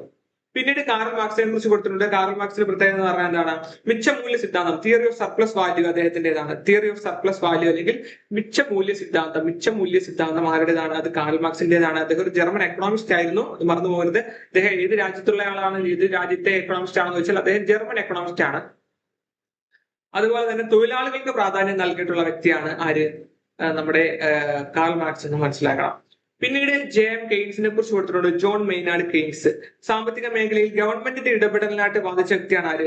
J M Keynes. അത് ചിരിച്ചുകൊണ്ടിരിക്കുന്ന പുള്ളിയെ കണ്ടോ? അതാണ് ജെ എം കെയ്ൻസ്. അദ്ദേഹം സാമ്പത്തിക മേഖലയിൽ ഗവൺമെന്റിന്റെ ഇടപെടലിനായിട്ട് വാദിച്ച വ്യക്തിയാണ് ആര്? J M Keynes. അദ്ദേഹത്തിന്റെ പ്രധാനപ്പെട്ട ടെക്സ്റ്റ് ഉണ്ട്, the general theory of employment interest and money എന്ന് പറയുന്ന ടെക്സ്റ്റ് ആരുടേതാണെന്ന് ചോദിച്ചിട്ടുണ്ട്. അത് ജോൺ മെയ്നാർഡ് കെയ്ൻസിന്റെ ആണ്. ജെ എം കെയ്ൻസിന്റെ ടെക്സ്റ്റ് ആണ് ഇത്, the general theory of employment interest and money എന്ന ടെക്സ്റ്റ് ആരുടേതാണ്? ജോൺ മെയ്നാർഡ് കെയ്ൻസിന്റേതാണ്. പിന്നീട് ഷുംബീറ്ററിനെ കൊടുത്തിട്ടുണ്ട്. Schumpeter, Schumpeter, Joseph Alois Schumpeter എന്നാണ് full name. Joseph Alois Schumpeter എന്നാണ് അദ്ദേഹത്തിന്റെ ഫുൾ നെയിം. അദ്ദേഹം ഒരു ചെക്ക് റിപ്പബ്ലിക് വംശജനായിരുന്നു. കൊടുത്തിട്ടുണ്ട്, check republic വംശജനായിരുന്നു.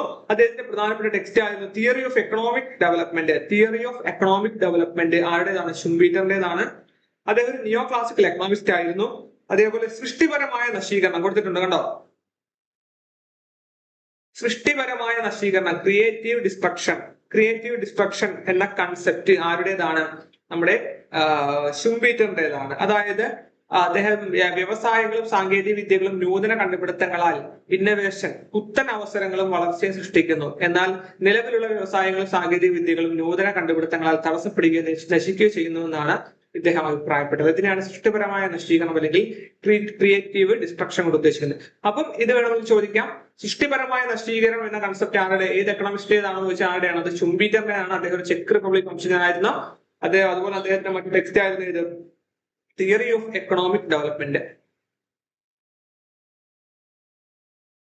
Theory of economic development ആരുടെ ടെക്സ്റ്റ് ആണെന്ന് ചോദിച്ചാൽ ആരുടേതാണ്? ജോസഫ് അലോയ്ഡ് ഷുംബീറ്ററിന്റെ ടെക്സ്റ്റ് ആണെന്ന് നമ്മൾ മനസ്സിലാക്കേണ്ടതായിട്ടുണ്ട്. പിന്നെ ഇപ്പുറത്തെ പേജിലേക്ക് നമ്മൾ വരുമ്പോൾ ചുവടെ നൽകിയിരിക്കുന്ന ആശയങ്ങൾ ഏതെല്ലാം സാമ്പത്തിക ശാസ്ത്രജ്ഞരുടെ ആശയങ്ങളുമായി ബന്ധപ്പെട്ടതാണെന്ന് കണ്ടെത്തുക എന്ന് അവിടെ കൊടുത്തിട്ടുണ്ട്. സ്മാർട്ട് ഫോണ്, വ്യവസായങ്ങളുടെ ആവിർഭാവം, tape recorder, video player, film camera എന്നീ വ്യവസായങ്ങളുടെ തകർച്ചയ്ക്ക് കാരണമായി. അത് ഏത് സാമ്പത്തിക ശാസ്ത്രജ്ഞന്റെ അല്ലെങ്കിൽ ഏത് എക്കണോമിസ്റ്റിന്റെ കൺസെപ്റ്റ് ആണ് ഇത്? ഇപ്പൊ നമ്മൾ പറഞ്ഞില്ലേ ഷുംബീറ്ററിന്റെ കാര്യം. ഇവിടെ ഷുംബീറ്ററിന്റെ കാര്യം ഇവിടെ പറഞ്ഞു, സൃഷ്ടിപരമായ നശീകരണം, ക്രിയേറ്റീവ് ഡിസ്ട്രക്ഷൻ, വ്യവസായങ്ങളും സാങ്കേതിക വിദ്യകളും നൂതന കണ്ടുപിടുത്തങ്ങളാൽ പുത്തൻ അവസരങ്ങളും വളർച്ചയും സൃഷ്ടിക്കുന്നു. എന്നാൽ നിലവിലുള്ള വ്യവസായങ്ങളും സാങ്കേതിക വിദ്യകളും നൂതന കണ്ടുപിടുത്തങ്ങളാൽ തടസ്സപ്പെടുകയും നശിക്കുകയും ചെയ്യുന്നു എന്നാണ് ആര് അഭിപ്രായപ്പെട്ടത്? സൃഷ്ടിപരമായ നശീകരണത്തിലൂടെ നമ്മുടെ ഷുംബീറ്റർ അവകാശപ്പെട്ടത്. അപ്പൊ ഇത് ആരുടെ ആശയമാണ്? അറിയാം നമുക്ക്, ഷുംബീറ്ററിന്റെ ആണ്. ഷുംബീറ്റർ ഇല്ലേ? ഇതിന്റെയൊക്കെ ഒരു ക്വസ്റ്റ്യൻ ആയിട്ടൊക്കെ വരാൻ സാധ്യതയുണ്ട് കേട്ടോ. സ്മാർട്ട് ഫോണ്, വ്യവസായങ്ങളുടെ ആവിർഭാവം, ടേപ്പ് റെക്കോർഡ്, അതുപോലെ വീഡിയോ പ്ലെയർ, ഫിലിം ക്യാമറ എന്നീ വ്യവസായങ്ങളുടെ തകർച്ചയ്ക്ക് കാരണമായെന്നുള്ളത് ആരുടെ ആശയമാണ്? ഷുംബീറ്ററിന്റെ. അതുപോലെ സാമ്പത്തിക പ്രശ്നങ്ങൾ പരിഹരിക്കാൻ ഗവൺമെന്റ് ഇടപെടൽ ആവശ്യമാണ് എന്ന് പറഞ്ഞത് ആരാണ്? അപ്പൊ ഇവിടെ നോക്കിയാൽ ജെ എം കെയ്ൻസ് പറഞ്ഞിട്ടുള്ളതാണ്. ജെ എം കെയ്ൻസ് പറഞ്ഞിട്ടുണ്ട്, സാമ്പത്തിക മേഖലയിൽ ഗവൺമെന്റിന്റെ ഇടപെടൽ എന്ന സിദ്ധാന്തത്തിന് വേണ്ടി വാദിച്ച സാമ്പത്തിക ശാസ്ത്രജ്ഞനാണ് ആര്? J M Keynes. ഗവൺമെന്റ് ഇടപെടലിലൂടെ സാമ്പത്തിക പ്രശ്നങ്ങൾ ഒരു പരിധിവരെ പരിഹരിക്കാമെന്ന് ആര് പറഞ്ഞു? നമ്മുടെ ജെ എം കെയ്ൻസ് പറഞ്ഞു. അപ്പൊ അത് ആരുടെ ആശയമാണ്? J M Keynes.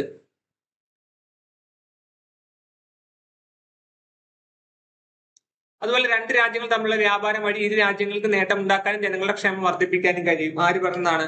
നമ്മൾ ഡേവിഡ് റിക്കാർഡോ ഇവിടെ പറഞ്ഞിട്ടുള്ളതാണ്. നോക്കുക, കണ്ടോ? ഡേവിഡ് റിക്കാർഡോ, ബ്രിട്ടീഷ് സാമ്പത്തിക ശാസ്ത്രജ്ഞനായ ഡേവിഡ് റിക്കാർഡോ രണ്ട് രാജ്യങ്ങൾ തമ്മിലുള്ള വ്യാപാരം വഴി ഇരു രാജ്യങ്ങളിലെയും ക്ഷേമം വർദ്ധിപ്പിക്കുക എന്ന സിദ്ധാന്തം കൊണ്ടുവന്നു. ഭൂമിയുടെ പാട്ടത്തെ സംബന്ധിച്ച് ഇദ്ദേഹത്തിന്റെ പാഠ സിദ്ധാന്തം തിയറി ഓഫ് റെന്റ് വളരെ പ്രസിദ്ധമാണ്. അപ്പൊ ഇവിടെയാണ് ഡേവിഡ് റിക്കാർഡോ.